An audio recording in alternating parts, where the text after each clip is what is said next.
Yes, 156. I know that you're there, you don't need to remind me. Right, hello everyone, and welcome back to the Wherry Lines route and train simulator. And yet more lag, because that's fine. Anyway, today I saw that Armstrong Powerhouse released their update for the Wherry Lines route, which is one that they made in, I think it was about 2016. And they say it's not like a modern image update. I mean, the route is set in like 2015, but they're saying they weren't updating it to how it looks in 2022. And I think they were just like making scenery updates and certainly track updates, because this looks like the stuff from their track enhancement pack, which I don't have because I don't see any point in buying it, in all honesty. Yes, we're currently at Great Yarmouth, and we're going to be driving this Class 156 on a basic stopping service to Norwich. Just setting up the destination display. 0101. Yep, that's right.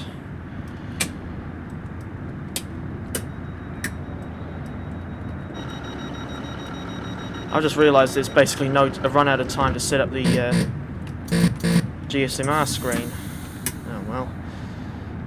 It's not real life, so it's not like I'm going to get any serious repercussions from it. Besides, I don't think I think all you can really do with a GSMR screen is just play with the buttons. It doesn't really it's not like fully functioning as far as I'm aware. I don't know too much about this area in real life, but I do know from seeing real footage that in real life this big grey building is an Asda. And from what I gather, Asda is a supermarket chain in the UK. So it's like competing, well, not necessarily competing, but in the same league as like Tesco and Sainsbury's. But don't quote me on that, because I may know a sizable amount about the railways in the UK, but with just about everything else, I'm still a complete novice.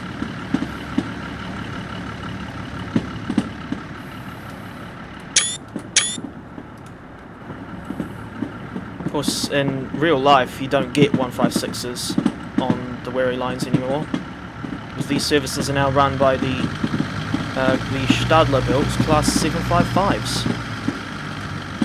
And as far as I know, GU Studios and Armstrong Powerhouse, well, not Armstrong Powerhouse, ATS, they're working together to bring the Class 745 and 755 to Train Simulator. And that will certainly be a welcome addition to me, especially the 755, because then I'll be able to make proper, up-to-date scenarios on the Wherry Lines. Now, one thing I remember AP talking about in terms of updates to this route, I think was to do with like a seamless transition between the track, like the ballast on the track, and like the ground textures. It certainly looks a little better than I remember, but I wouldn't say it's seamless myself. It's either that or I'm just looking at it in the wrong areas.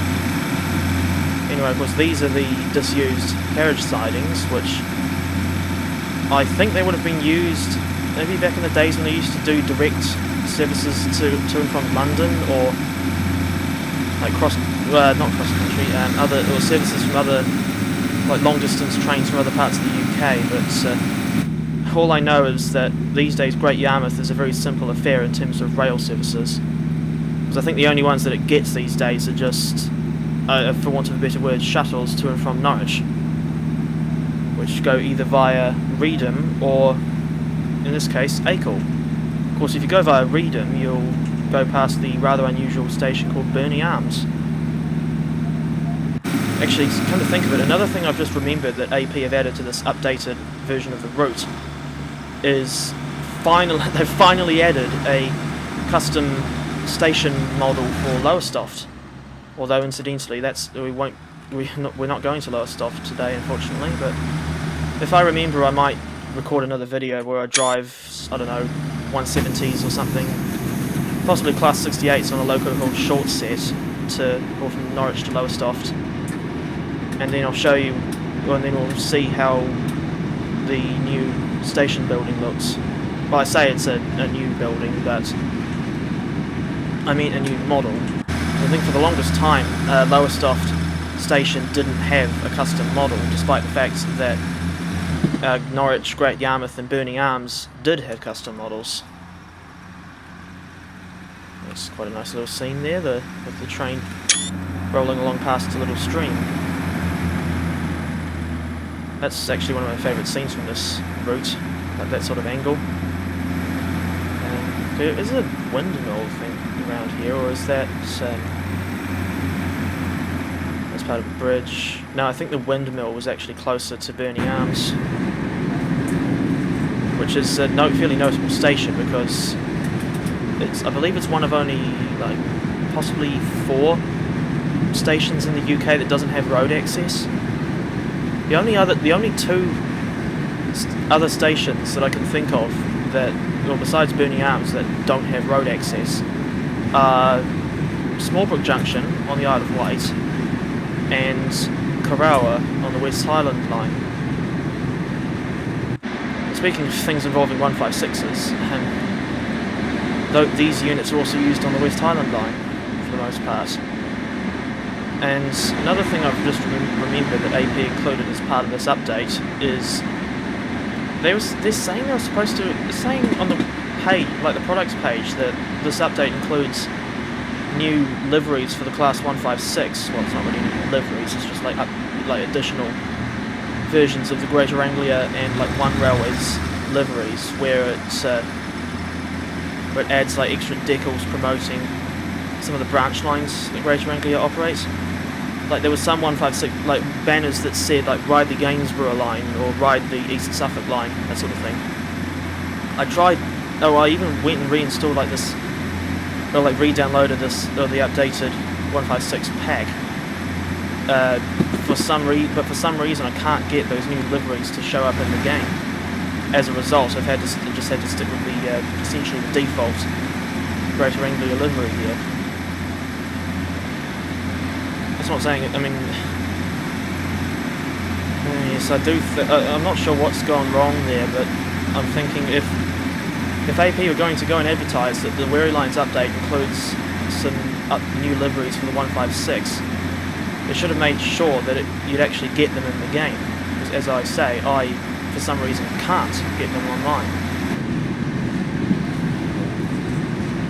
What, like these? Looking at this new track, or these new track textures, it really does make quite a difference.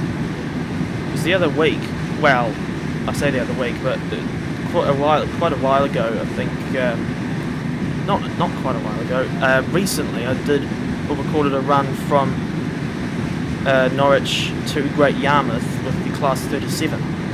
Although in typical fashion for this channel, that video got barely any views, in spite of the subscriber counts, because that makes sense. But yeah, I don't remember the track looking like this when I was driving the 37s. But what I do remember is that the original Wherry Lines route came with a reworked version of the Class 37, which had, I think, mainly updated cab textures and definitely some improved sounds. But curiously, that reworked 37 that was built on the Settle to Carlisle model, or the version of the 37 that came with that route, it seems to have been abandoned and like it removed from this pack in favour of the 37s that AP included in their more recent Class 37 locomotive pack. Volume 1, I should add, because apparently splitting the packs into multiple volumes is perfectly fine. And not a kick to the... not annoying in the slightest when you see that both volumes of the 37 pack, well, each of they're £25 each. And I'm sorry, that is far too expensive for a train simulator add-on, in my eyes. Especially when it's not even a route. But this 37 that they've done is apparently entirely new models built from the ground up, and they're apparently just as advanced as the rail right class 40, which incidentally is no longer available. I remember a while ago that I did record a video, well, I think it wasn't long before the class 40 was discontinued, and it was just this somewhat random run on the line down from Barnstaple. I forget where I ended the run, but I definitely didn't go all the way to Exeter. Of course, that's somewhat silly because you would never see class 40s going to Barnstaple in real life. So I think they were quite severely restricted in terms of the routes they could cover because of their because of their weight. So yeah, back to that thing with the 37s. I saw that AP updated the list of scenario requirements to say that that they do now require the first, or like the volume 1 of the class 37 pack, and I do kind of know how to think about it, but in all honesty, I'm a bit nervous. Sometimes I'm a bit nervous to speak up against and criticise Armstrong Powerhouse because of how notoriously defensive the fanboys are. Although I've probably already sown the seeds of my own downfall just from saying that. But despite that, I do just want to bring this up because it's something that does kind of bother me. I don't like how in recent times AP have updated a lot, just about all of their add-ons to have the scenarios require like the most modern versions of certain locomotives and wagons, especially when a lot of the time they update it to include, to require their own a lot of their own packs. And as I've just said with the 37s, a lot of their more recent packs are very expensive. Like another one that's I would go so far as to say is too expensive was the class 50. Although, that's another one I haven't got because I just don't see myself using it anywhere near often enough to justify spending that insane amount of money. And that goes for the 37s and all.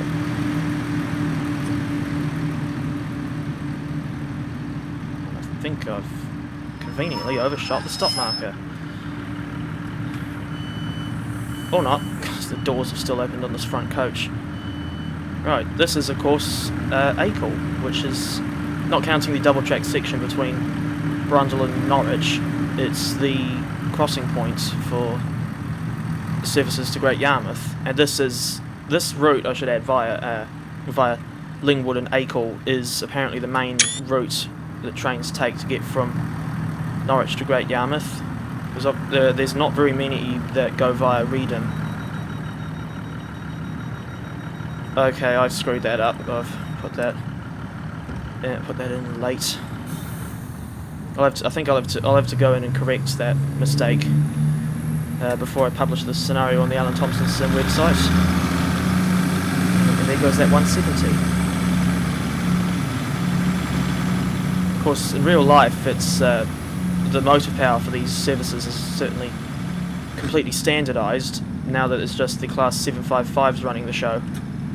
Because I think a lot of these ex-Greater Anglia 156s went to East Midlands Railway, and those 170s, or at least the 3-car ones, they were transferred to Transport for Wales.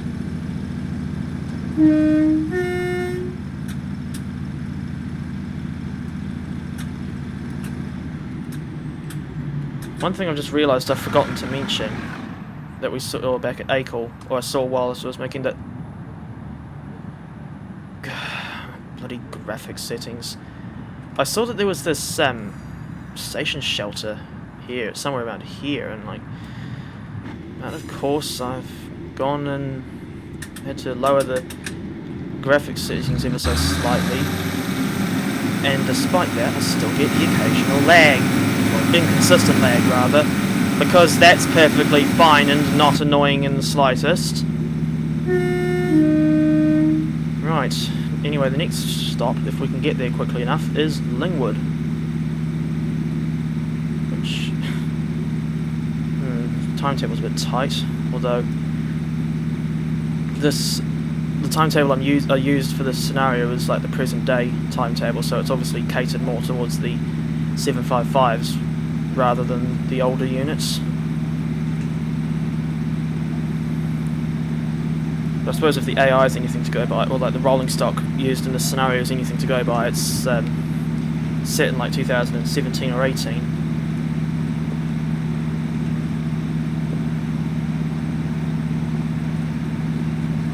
And I think once the 755 is released for this game, you won't really need that many DLC requirements to make Wherry Lines scenarios, because you just need to have the 745 and 755 pack, as well as the probably still need to have the, like the East Midlands 158, which I think is from Armstrong Powerhouse, one of Armstrong Powerhouse's enhancement packs. Although I don't know where you can get a modern, like an East Midlands Railway reskin for the 158, or rather like a reskin of the EMT livery but with the EMR logos instead.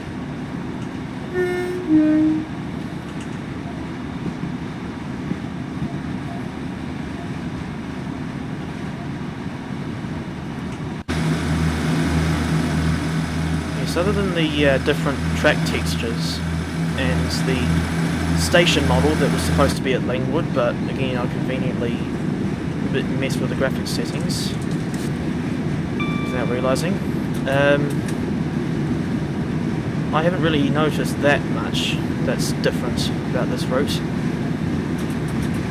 So, in fact, I just realised I can look on the, get my phone up and look on the Armstrong Powerhouse website to see, or to read off the list of the exact list of updates.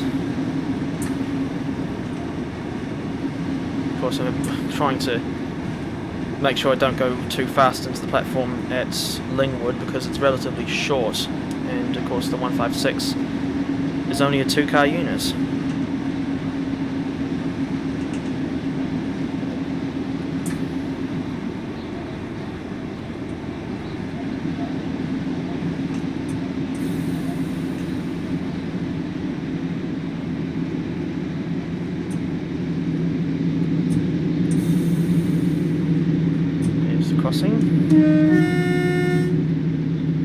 Seem to recall another thing they were boasting, they were talking about, was that they've actually managed to get the level crossings animated now, which is certainly a welcome addition, because I remember that there you go. There's the gates moving. Oh, I've just realised 156 has stopped a little bit too early. That's impressive to see the crossing gates finally animated. I remember, I think, with the original version of this route, they had like a custom model for the level crossing at Cantley, but it wasn't animated. Because I think they were saying, I think AP had said that the likelihood of train drivers actually seeing the crossing gates move was quite minimal, so they didn't bother. They felt that was enough justification to not bother animating the crossing gates. Brundle's another station that's got the old-fashioned crossing gates, and we'll see that in a few minutes. Although I do remember hearing that Network Rail were apparently going to replace all of the manual crossings on the Wherry Lines with automatic ones, presumably to cut down on the amount of staff that they would need. Oh, I've got the AP website up, so I do apologise for the somewhat poor nature of this video in terms of, well, like, not so much the poor nature of the video itself, but rather or me not being very well prepared. That's often the case with these sorts of videos, in all honesty. Yeah, that's another thing I've just realised I've forgotten to mention is that obviously people who already have the original Wherry Lines routes, like me, for example, and whoever else has made videos and scenarios on it, they're saying, well, the thing with this update, unfortunately, isn't free. APR charging £5 for the update. Make of that what you will. And yeah, I've just got the page up here, and it's saying, and I'll quote, and I'll read it off exactly. What has changed in version 2.0? New custom scenery assets for Lowestoft Station, Lowestoft Signal Box, Brundle Gardens Footbridge, Acle Waiting Room, which is the building that is missing, and large roadside Lingwood station sign. Well, I obviously didn't notice that sign at Lingwood, otherwise I would have shown you.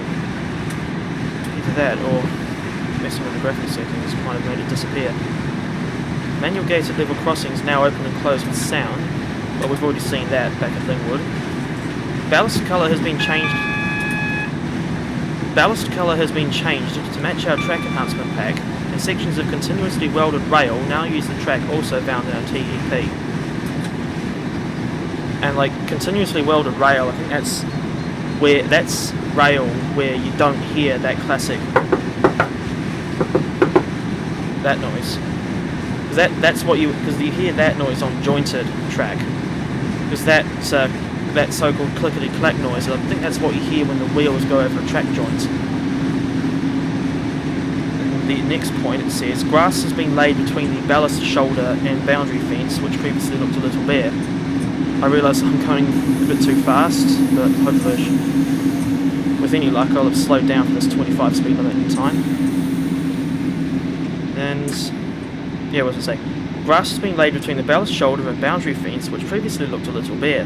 This helps provide a seamless transition between the track and surrounding environments.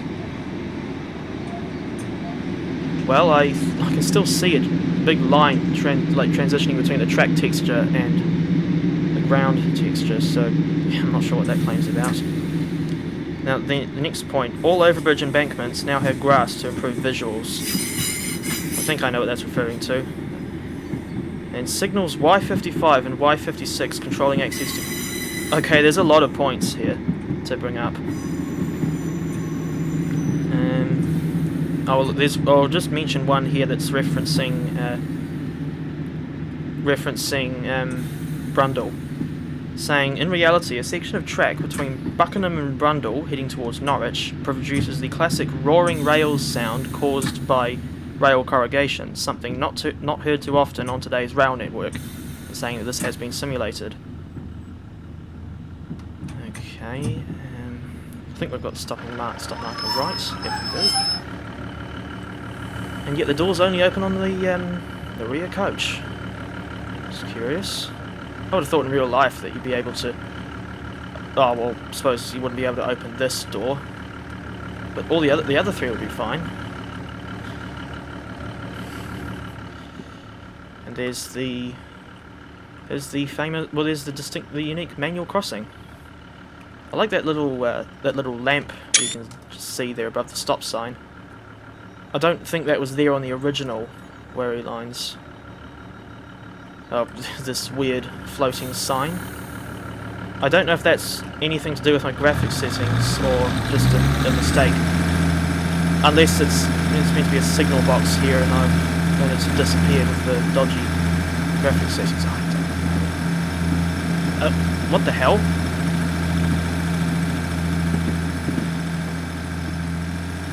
Okay. I'm not sure why those cars still went through the crossing and glitched through the underframe when the gates were closed. It's like that scene in the Thomas episode Haunted Henry when Henry's, like towards the end of the episode where Henry's pushing the wagons through the night. Then they come up to that crossing and the gates mysteriously close by themselves, and yet they just bash straight through the gates anyway. And then the trucks ended up derailing on a landslide and fall to the bottom of the valley. Yeah, I'm not. For the sake of my sanity and patience, I won't read the whole list of what's new on the Wherry Lines update, and instead you can perhaps go and check on the AP page itself. Just what a big surprise! The timetable between Brundle Gardens and Brundle is too tight for the 156. This is conveniently, there's no way we'll be able to stop at that exact marker within the time specified. I really do hate this game sometimes. Just when you think it's all going fine.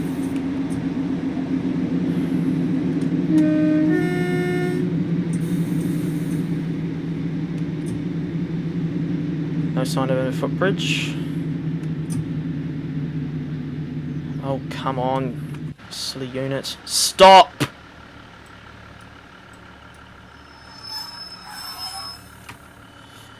Yeah, I've got no patience left to reverse back into the platform. Although I dare say other people that when they play this scenario, they'll probably be a bit more alert than me.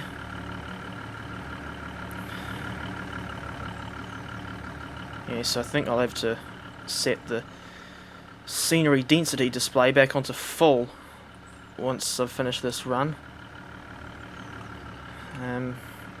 Which is incredibly annoying because it potentially means yet more inconsistent and infuriating lag.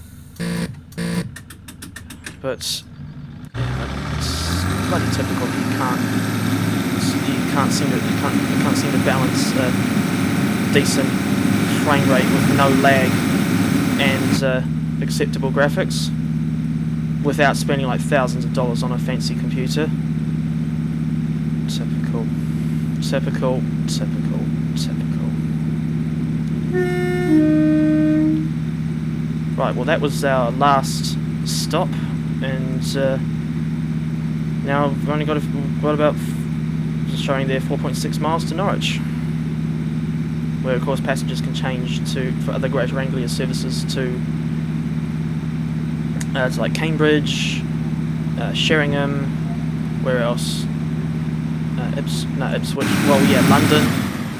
There's some Class 68s on the short set, and a clear indication of what time period this scenario is set in. What was I just saying? So yeah, as well as Greater Anglia, Norwich is also served by East Midlands Railway on the services to Liverpool Lime Street, and those services are run primarily by Class 158s. And I found when I was looking through the timetable on real-time trains to see what services I need to include at Norwich, I saw one that got into Norwich, or that left long after this 156 would have arrived, is one to Stansted Airport, which is surprising because I wouldn't have thought that Greater Anglia would ever do direct, like the only services to Stansted Airport would come from Liverpool Street, and yeah, not Norwich. But from what I can tell, those services make use of use the Class 755s, and of course they would make use of their dual mode capabilities.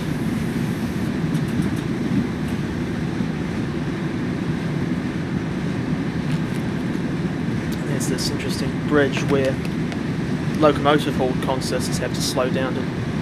That was that bridge where locomotive hauled consists have to slow down to 20 miles an hour, but multiple units don't. Also, this bridge asset, I swear this is a Kuju era one. I mean, yeah, like look at that brick detail. That resolution's awful. Yeah, so that's another thing I remember about the Wherry Lines is that, or this route, is that despite being made by Armstrong Powerhouse, they have, well, who are known for supposedly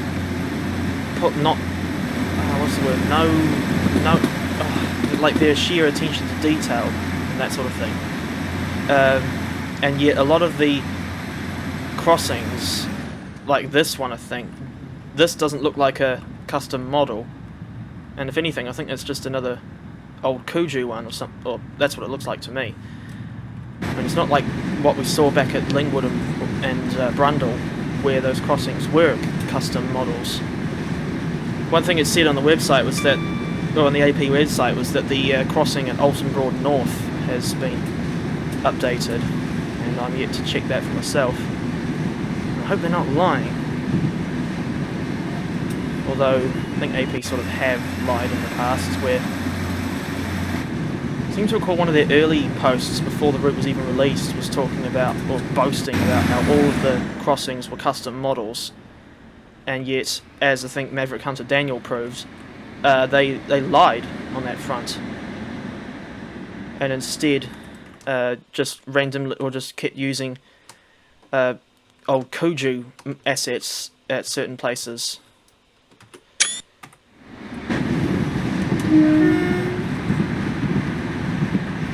And despite what the product pages say, I think that this route is not really, like, truly immersive and one of the best routes ever made. I mean, it can't possibly be. There's no such thing as the best route ever made for Train Simulator, especially when you can see here that there's really not a lot to do. You've just got the lines from Norwich to Great Yarmouth and Lowestoft, like the two routes between Great Yarmouth and Norwich. But yeah, that's really it. For whatever reason, AP did not include the. Oh, for God's sake, stop lagging! For whatever reason, they did not include the Bittern line from Norwich to Sheringham, nor did they include Lowestoft to Ipswich.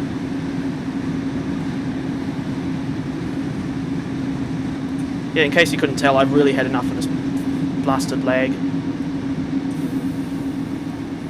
Anyway, as we come into Norwich, of course, we get under the wires, because I think the reason why the wires are electrified out this way is to help with depot movements, because of course there's Crown Point Depot, where you can see there's some Class 90s, or a couple of Class 90s with Mark III coaches, and yet more infuriating lag. Come on, come on, haven't got all day, come on.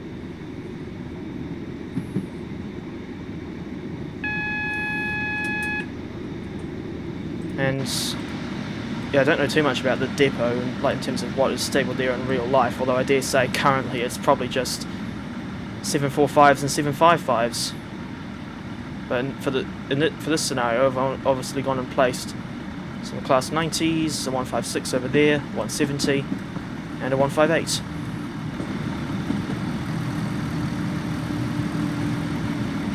And then of course there's the Great Eastern Main Line coming in from London. Of course, that's the same way that the East Midlands and other Greater Anglia services go. The only ones that go right, or that go left at this junction, are the ones to Sheringham, Great Yarmouth, and Lowestoft. And we're cleared into platform 6 this morning. And frankly, I'm surprised that we've actually made it this far, because that lag was getting me so annoyed that I was just about ready to give in. It seems like no matter what I try and do, this game always and inconsistently lags. Again, because that's fine. And then of course there's a Class 90, another Class 90 and Mark III set there. That lot will be waiting to leave to go back towards London, I think. And the layout of this consist is prototypical, where you've got the DVT at the Norwich end and the locomotive at the London end. Incidentally, the first class coaches are also at the London end, and I believe that's a common trend amongst trains that go into and out of London. They're usually arranged so that the first class sections, if the consist has them, are at the London end. 156s, on the other hand, I'm pretty sure they don't have first class, because they're just regional units. Right, well, despite me complaining about the lag, well, despite it constantly happening, we've made it back to Norwich, and despite me getting quite annoyed over the lag and poor frame rates, I do hope that you've enjoyed this video and the updated Wherry Lines, although there's not that much that's been too obvious to me. But yeah, I suppose there's not really that much else I can think of to say now, so yeah, until next time, thank you very much for watching, and and have a good one.